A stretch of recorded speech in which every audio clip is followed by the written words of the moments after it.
대리경 여러분 안녕하세요. 영원서입니다. 국회 권영준 대법관 후보자 임명 동의안 가결시킴으로써 권영준 대법관이 탄생했어요. 그런데 이분이 굉장히 위험합니다.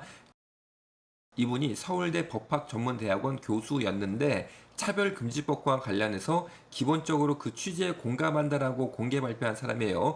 그러니까 이분이 대법관이 됐으니까 차별금지법을 통과시키는 쪽으로 이분이 역할을 할 가능성이 굉장히 높습니다. 그리고 이분은 독실한 몰몬교 교인으로 알려져 있는데 몰몬교는 이단입니다. 자, 이분은 그냥 교인이 아니고 독실한 몰몬교 교인입니다. 그러면 몰몬교가 왜 이단이냐? 몰몬교는 그 스스로 유일한 예수 그리스도의 교회라고 주장하고 다른 교는 예수 그리스도의 교회가 아니다라고 주장을 해요. 이단들의 전형적인 특징이죠. 나만 진리를 가지고 있다. 다른 사람들은 다 지옥 간다. 이런 주장을 하고 있습니다. 그런데 몰몬교 내용을 보면 이거는 사탄교라고 저는 생각을 해요. 보세요. 예언자 몰몬이 기록한 금판을 그 아들 모로나에게 주었다고 주장합니다. 그러니까 몰몬이 위대한 예언자인데 그 사람이 기록한 금판을 그 아들 모로나에게 주었는데 모로나이는 이 금판을 421년에 뉴욕에 묻었습니다. 이것도 좀 말이 안 되는 거죠. 이때 아메리카 대륙에 누가 살았겠습니까? 아마 원주민 인디언들 조금 살았을 텐데 무슨 수로 모로나이가 421년에 금판을 뉴욕에 어딘 줄 알고 가서 묻습니까?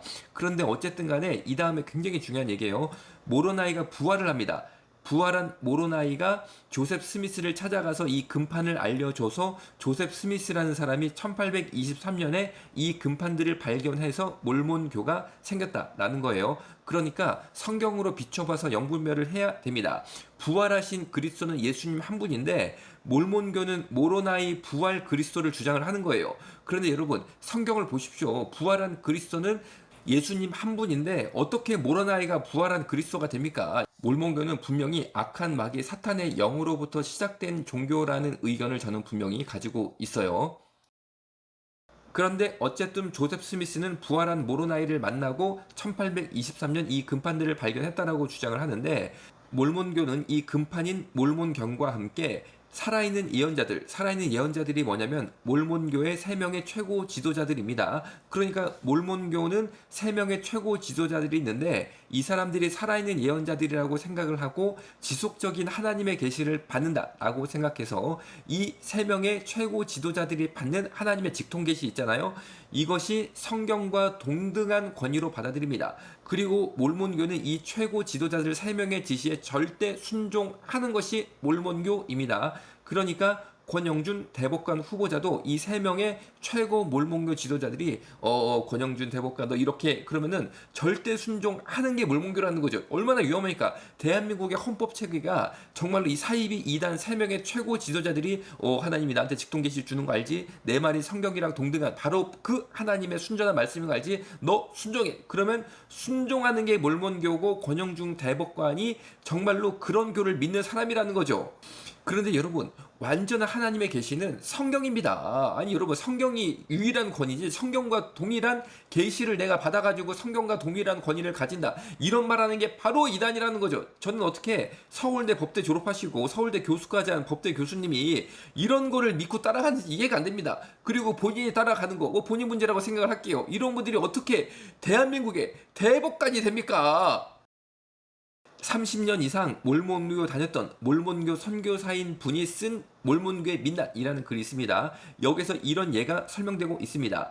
몰몬 교회에서 성범죄 예방 교육을 받았을 때 순결의 법을 지키지 못할 상황이 되자 스스로 자결했다는 것을 모범 사례로 소개했다고 합니다. 정말 이런 예가 있나 봐요. 뭐 성폭행이라든지 뭐 여러 가지 상황이 있었겠죠. 그때 자결한 사람이 있었나 봐요. 아니 여러분 이게 모범 사례입니까? 이게 모범 사례? 여러분 어떤 한이 있더라도 우리 자살은 안 되는 게 기독교입니다. 성경이 자살하지 말라고 말씀하고 계시는데 스스로 순결을 잃을 상황이 되자 자결을 했다. 이거를 모범 사례로 소개하는 게 몰몬교라니까요.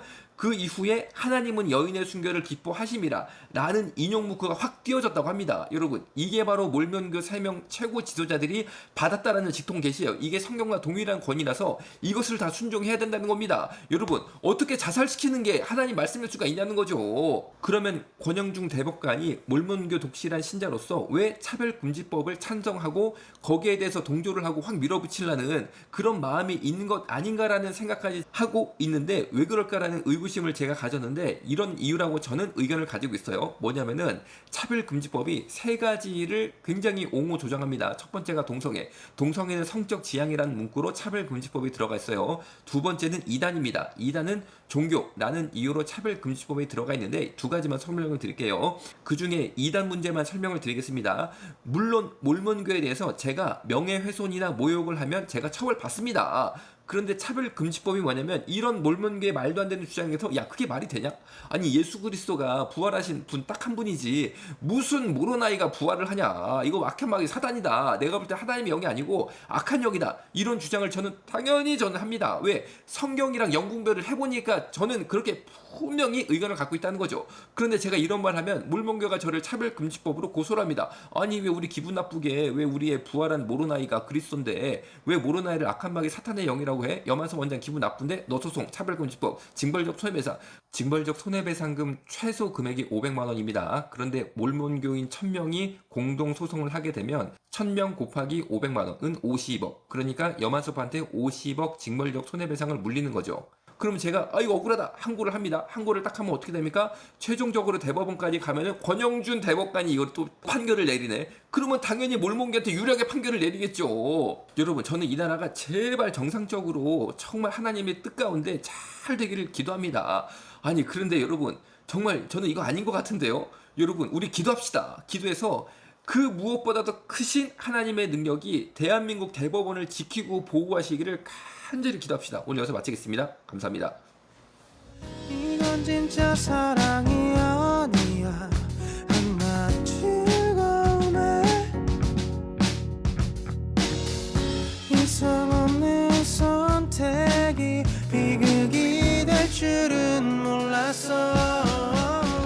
바로 알아 정체성 올바른 우리 정체성 업기로도 바꿀 수 없어 Nature never ever 바로 change. 알아 정체성 건강한 성 정체성